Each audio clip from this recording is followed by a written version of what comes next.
হিন্দু ধর্মের উৎপত্তি স্থল কোথায়, হিন্দু ধর্ম কোথা থেকে আসলো, এরকম অনেক প্রশ্ন আমাদের মনে থাকে।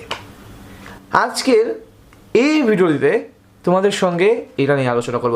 তবে তার আগে এই ভিডিওতে যত তথ্য রয়েছে এই তথ্যগুলো কোনো ধর্মের বই বা কোনো ধর্মগ্রন্থ থেকে নেওয়া হয়নি, এগুলো সব হিস্ট্রিক্যাল বই থেকে নেওয়া হয়েছে।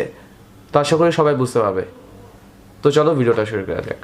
মূলত হিন্দু ধর্মের কোনো প্রবর্তক নেই বা এটি কোনো মানুষ সৃষ্টি করেনি, এটি ধীরে ধীরে সৃষ্টি হয়েছে। তবে প্রথমেই বলে দিতে চাই যে আমরা যে হিন্দু ধর্মকে বলে থাকি, একটির ধর্মের নাম কিন্তু হিন্দু ধর্ম নয়, এই ধর্মের নাম হচ্ছে সনাতন ধর্ম। আমরা পরে আসছি যে কিভাবে এই হিন্দু নামটা আসলো। ধারণা করা হয় এটি খ্রিস্টের 7 থেকে 8,000 বছর আগের পুরনো, অর্থাৎ এটি প্রায় 5 থেকে 9,000 বছর পুরনো। তবে কতটা সত্য সেটা জানা যায়নি।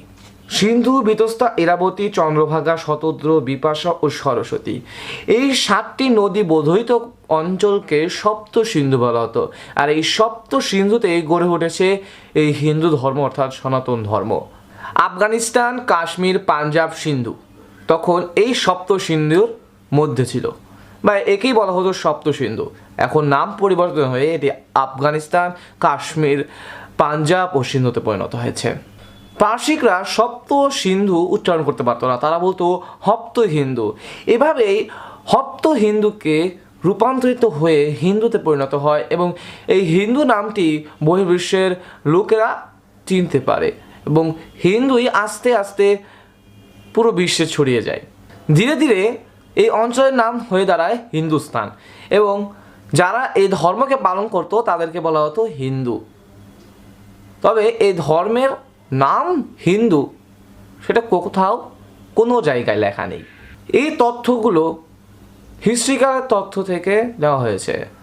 এই তথ্যগুলো কোনো ধর্মমত বা কোনো ধর্ম বিশ্বাসী বা কোনো ধর্মগ্রন্থ থেকে নেওয়া হয়নি। আশা করি বুঝতে পেরেছেন যে হিন্দু ধর্ম অর্থাৎ সনাতন ধর্মের উৎপত্তি স্থল কোথায়। যদি ভিডিওটি ভালো লেগে থাকে অবশ্যই লাইক, সাবস্ক্রাইব করতে ভুলবেন না। পাশে থাকবেন। হিস্ট্রি, ধর্ম সব নিয়ে কথা বলি এই ভিডিওতে।